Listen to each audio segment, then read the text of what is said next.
Spring Valley Coffee's been around since 2009. I was a regular customer for many years, and I bought the business in 2018 when it was a single cafe and a little roastery at the back, and that was 5 years ago. So I was a regular customer. I went down that path similar to what you asked. I went to university, worked in finance for a lot of my life, and moved back to Kenya 11 years ago to start my first business, which was a pizza delivery business called Naked Pizza, and then I bought Spring Valley Coffee 5 years ago. Well, I love coffee. I'm an enthusiastic amateur, or at least I was at the time, and I spent a lot of my time at Spring Valley Coffee with my dogs, and I got to know the guys that own the business. There was an opportunity to buy the business, but more than that, I really wanted to take the gift of incredible coffee to the world. I look at Spring Valley as it's really my life's work. You know, when I bought the business, we had 7 members of staff. Our roasting team has been together. Our 3 roasters have been together since the business started in 2009. They're still here 14 years later. So that tells you something about kind of where we are. It's absolutely important that we do operate like a family, but a family that loves each other, holds each other accountable. For me, I think we often lose humanity in business. And for me, it's business to us, it's a vehicle for us to do good.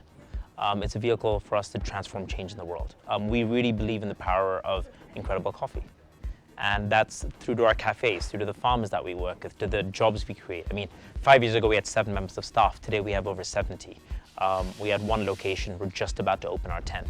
I mean, one of the reasons I loved Spring Valley as a customer was, and I kept asking the guys that owned it before me, was, why do I love your coffee so much? And they said, well, it's simple. We keep the best stuff in the country. So I'll admit, I'm selfish. I want a good cup of coffee in the morning. And most people and most of the coffee brands traditionally have exported the best quality coffee and left the rest here. And there's been a lot of great brands that have been around for a long time that have helped build and develop our coffee culture. I'm proud to say that, you know, we're the oldest and the first specialty coffee roaster in the country, going back to 2009. And the focus has really been on quality. A lot of other brands have started as coffee brands and have evolved into restaurants or into bakeries. We just do coffee. I mean, literally, we're coffee people through and through.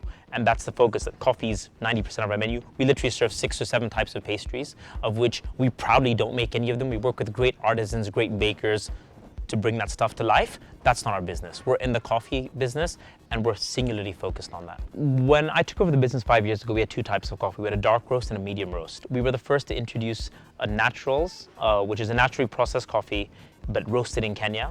Today we have 4 different coffees actively on the shelf today.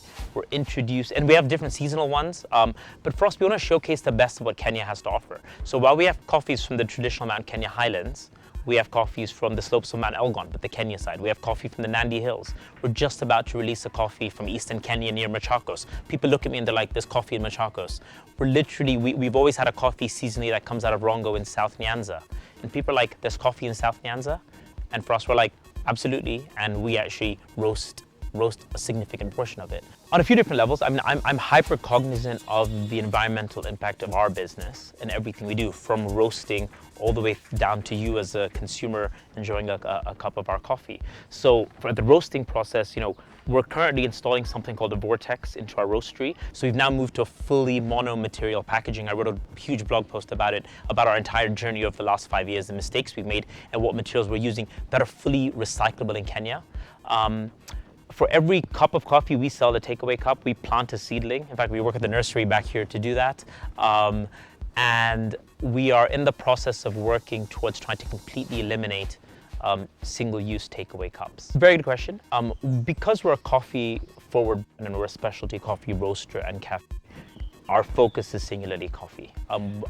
Over half of our team are customer-facing baristas. We also have a team of trainers that train internally. We have a number of award-winning, you know, barista champions that work for us.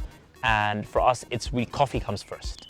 And I'm okay if we don't have pastries on the shelf. I'm okay if we don't have something else, but we'll always make sure that our coffee is incredible. For us, it's about consistency. And what my mentor once said to me is, you gotta be consistent. Even if you're consistently mediocre, you have to be consistent. Except that we take a view and we say, actually, we need to be consistently exceptional.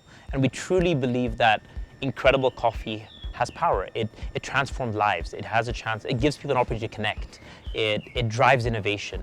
So if you have a great cup of coffee here and you go to another one of our locations and you don't, that doesn't work for me. And for our team, we're really, really proud. I'd rather we pour our coffee out and the team all knows that, then serve a coffee that isn't exceptional every single time.